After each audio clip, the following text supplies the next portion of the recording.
Aujourd'hui, je vous partage des petits trucs pour améliorer votre anglais.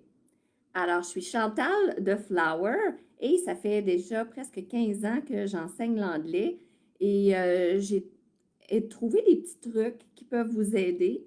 Et aussi, j'apprends l'italien. Donc, je me donne des petits trucs pour apprendre une nouvelle langue. Donc, ça me donne de bonnes idées pour vous montrer comment faire.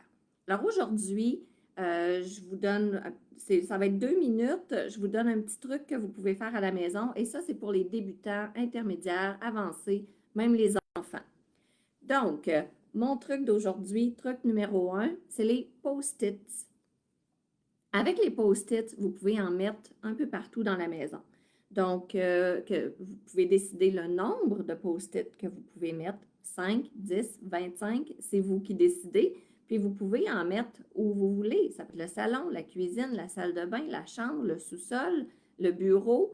Donc, vous prenez des post-it et vous marquez, par exemple, wall. Hein, puis, vous collez ça sur le mur. Window, on colle ça sur la fenêtre. Plant, on met ça sur le pot de la plante. Lamp, on met ça sur la lampe. Alors, vous en faites comme ça autant que vous voulez. Ce que ça va donner, c'est qu'à chaque fois que vous allez passer, vous allez le voir. Puis inconsciemment, ça va rentrer dans le cerveau, puis vous allez éventuellement les reconnaître plus facilement. Donc, ça va être à faire cette semaine. On est vendredi 13h, donc je vous donne jusqu'à 16h aujourd'hui pour faire vos post-its et vous avez jusqu'à vendredi prochain pour faire cet exercice-là. Donc, vous allez les voir régulièrement dans votre maison. Si c'est pour un enfant, je suggère des dessins. Alors, pour l'enfant, ça va être par exemple un dinosaure, un chat, un dé, son jouet préféré. Et là, vous le marquez. C'est sûr qu'il va falloir que vous alliez chercher sur Google Translate ou moi, je vous donne Lingui. C'est mon dictionnaire préféré. Je vais vous mettre le lien en commentaire. Et j'adore Lingui Dictionary. Je trouve qu'il est très, très complet. C'est sûr que pour les enfants, Google, ça peut très bien faire. Tu sais, toy, jouet. Dice pour le dé. Teddy bear pour un toutou.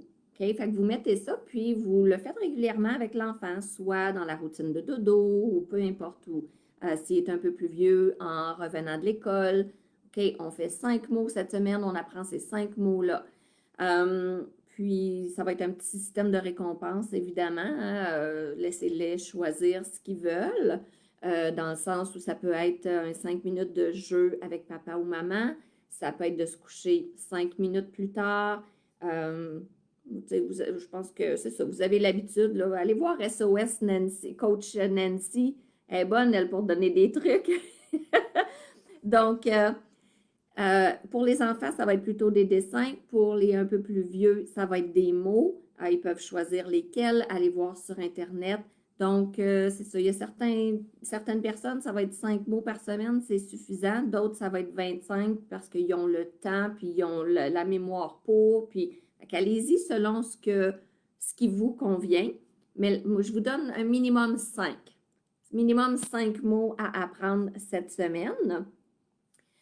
Si vous êtes déjà dépassé sur le vocabulaire, si vous êtes plutôt intermédiaire, faites des phrases. This is a lamp. That is a window. Parce que la différence entre this and that, je l'ai déjà expliqué. En tout cas, je le referai peut-être dans une autre vidéo. Mettons, the piano is on my left side. The lamp is on the bedside table. Fait que faites des phrases comme ça. Et si vous n'êtes pas certain, écrivez-moi. Demandez-le-moi, soit dans les commentaires ici ou en privé. Ça va me faire plaisir de vous aider. Fait que je vous souhaite une belle pratique cette semaine et je vous revois vendredi prochain à 13h pour un deuxième truc. Bye!